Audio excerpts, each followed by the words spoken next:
Në Qendrën për Kulturë në Kërçov, profesori universitar Dr. Osman Kadriu promovoi 4 vepra të tij shkencore ku trajtohen çështje të rëndësishme nga fusha e jurisprudencës, hyrje në të drejtën civile, ofendimi dhe shpifja dhe kompenzimi i dëmit, rregullimi kushtetues i Maqedonisë së Veriut dhe e drejta kontraktuese.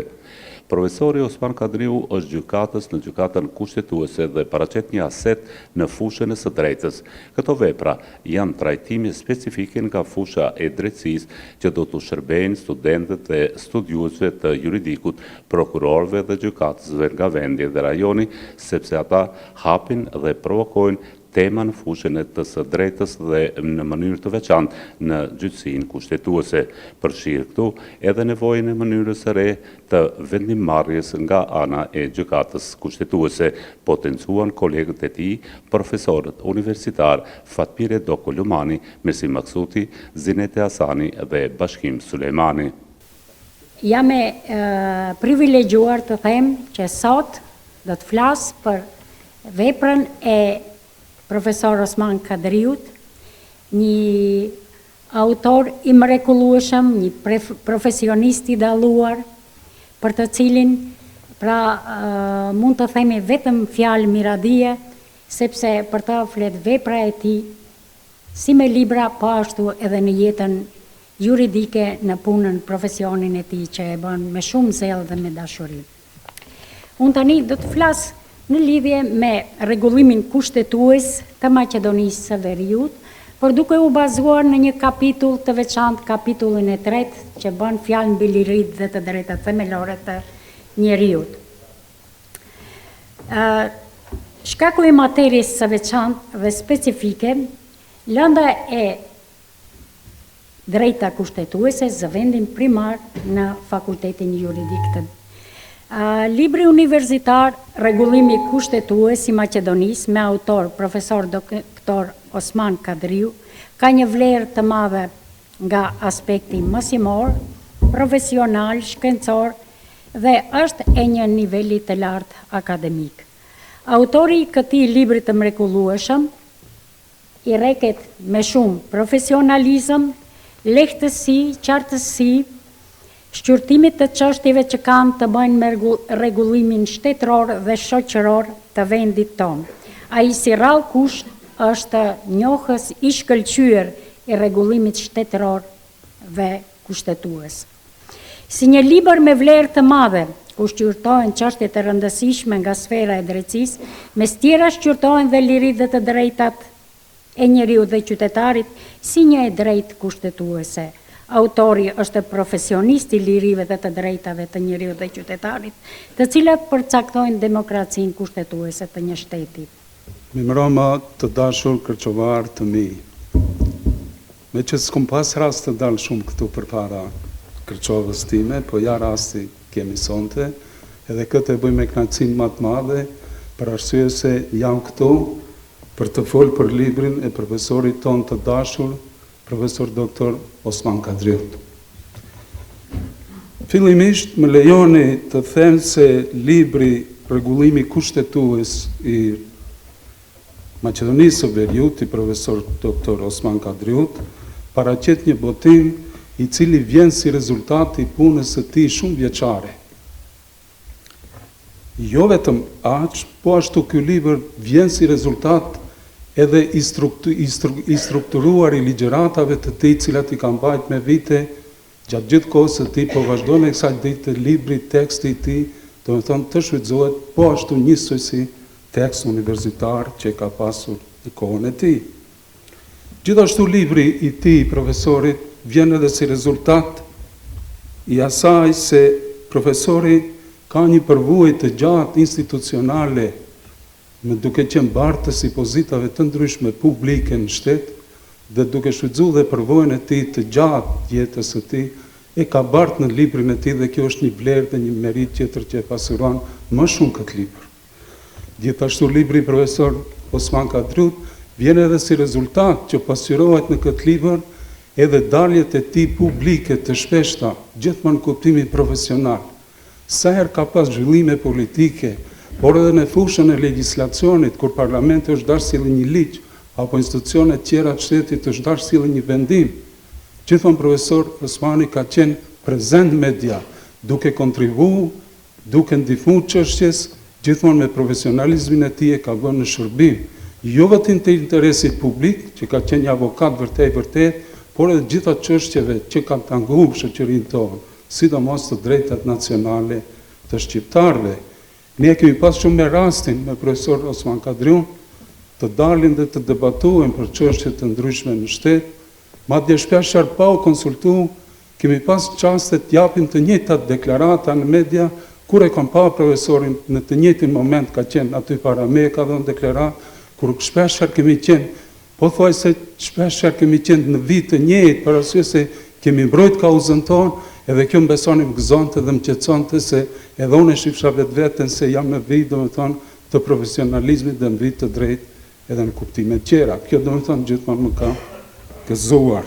Librin e profesor Osman Kadriu të bën më të pasur edhe literatura e veçantë, e pasur që e ka shfrytzuar nga autor me renome ndërkombëtare, gjithmonë të fushës nga e drejta kushtetuese ndërkombëtare, ajo evropiane, por edhe nga e drejta kushtetuese nacionale.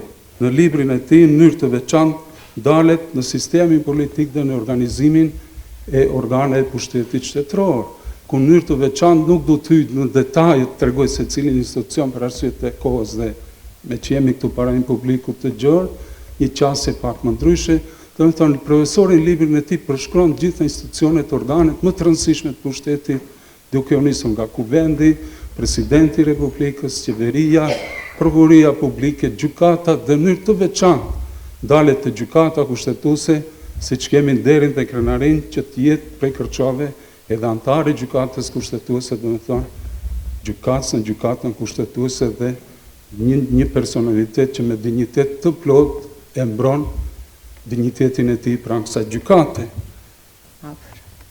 Sot e ndjej një kënaqësi të veçantë që jem pjesë e këtij eventi, edhe pse profesorin e nderuar Osman Kadriun e kam pas një ndër udhërofyesit e mi, që më kanë gjithmonë të arri sukseset e mia deri këtu. Çfarë të flas për profesor Osman Kadriun? 5 vite kam qenë asistentja e tij, studentja e tij, dhe ndjej veten shumë të vlerësuar që pata fatin të kem afër një personalitet si profesori i nderuar Osman. Vetëm diçka desha të theksoj, sigurisht e mbajnë mend edhe studentët tjerë, ndoshta dikush këtu është prezent. Ligjëratën e parë që e fillonte profesori i nderuar në Universitetin Fon Flasi me studentët në të drejtën romake, një sistem kolosal i të drejtës private, e fillonte me parimin e Ulpianit, duke u thënë studentëve të nderuar. T'ju citoj një maksim për të cilën ju më tutje do të shihni se çfarë duhet të veproni në jetë. Të jetosh me nder, të mos i bëjsh dëm askujt dhe secili ta merr atë që e takon.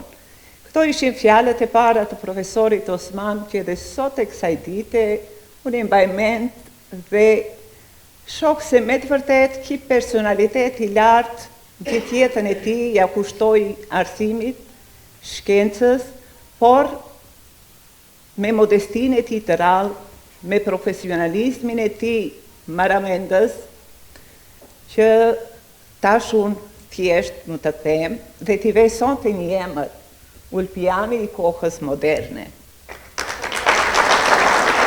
Pra, nuk kam fjalë, nuk kam kohë të shpreh, mirësinë ndaj profesorit të nderuar, jam emocionuar se me të vërtet, mos përsëritem, profesori na ka sjellë jo vetëm mua, po të gjithë ata që e kanë dashur drejtësinë të studiojnë drejtësinë deri ku jemi. Por shpresojmë që të ndjekim të gjithë rrugën e tij dhe të arrijmë deri diku të parafrohemi punës të madhe kolosale të profesorit të nderuar. Për hir të kohës, u thash profesorin edhe në aspektin institucional, po edhe në aspektin profesional, nuk kemi kohë të mjaftueshme për të folë se sa ai ka kontribuar, se sa vlerë ka akademike dhe profesionale në jetën e tij. Në jetën e tij si profesor, por edhe si udhëheqës i shumë funksioneve. Unë desha vetëm të kthehem në librat sonte që i promovojmë të profesorit të nderuar, hyrje në të drejtën civile dhe të drejtën kontraktuese, dilami shumë të fuqishme, shumë të gjëra të cilat profesori ka ligjëruar në Universitetin Fon, prej themelimit të universitetit edhe deri në emërimin si në gjykatën kushtetuese dhe posa saj edhe shumë lëndë të tjera të fushës civile. Sot, për mua, bën nder të veçantë të drejtohemi auditoriumit dhe publikut të Kërçovës me rastin e promovimit të veprave të profesor Osman Kadriut, të nderuar të pranishëm, nderuar ministër, pedagog, student, gjyqtar, prokuror, po ashtu dhe familjarët e pranishëm.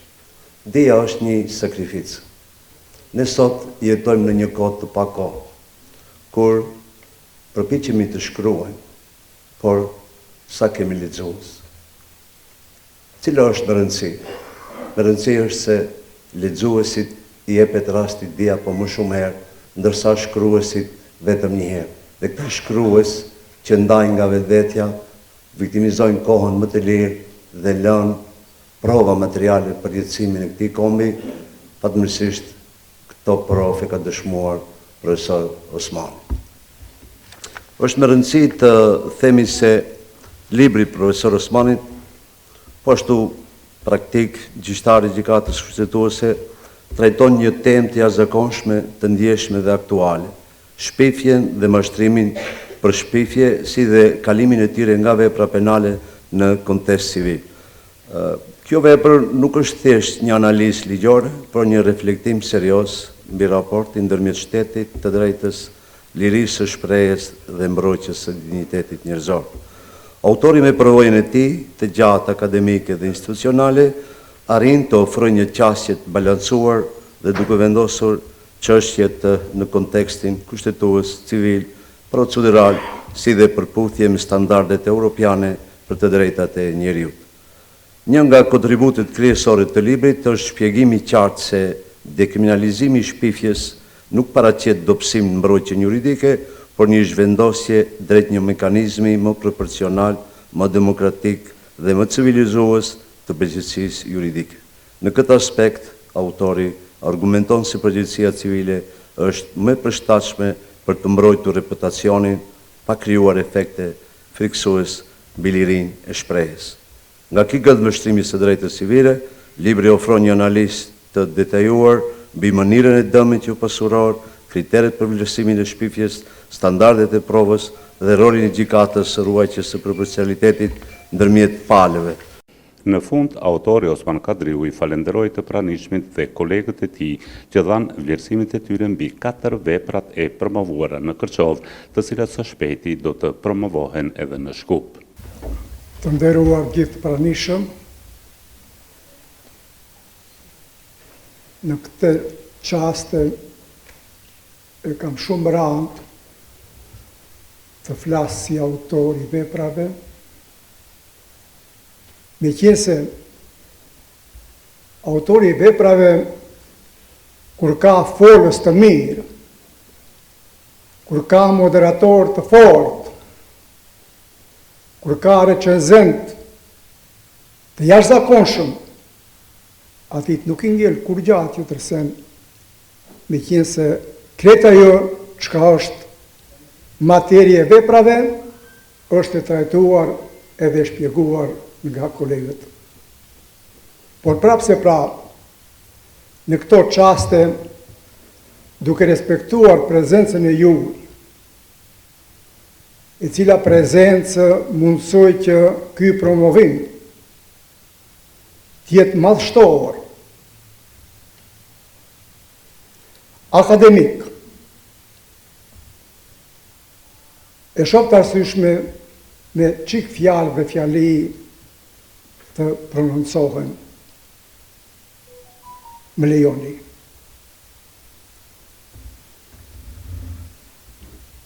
Vepra rregullimi kushtetues i Maqedonisë është vepër e cila i dedikohet rregullimit kushtetues të një shteti, ai shtet është Republika e Maqedonisë së Veriut. Dhe përballë ka Kushtetutën e vendit si akti më i lartë juridik dhe politik.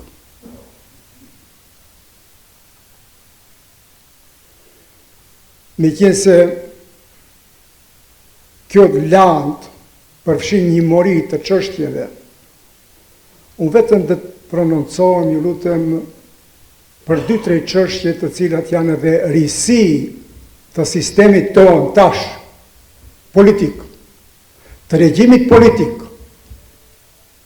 i rregulluar me Kushtetutën e vendit si akt më i lartë. Çështja e parë, të drejtat dhe lirit e njerëzit.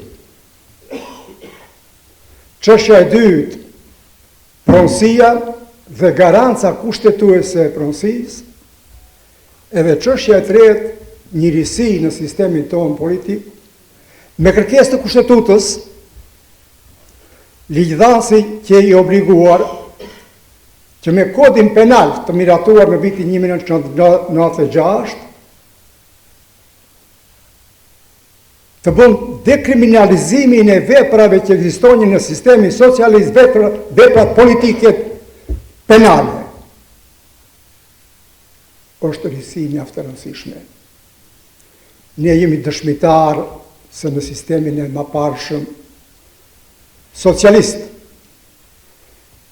me kodet penale të asaj periudhe, ekzistonin vepra penale politike,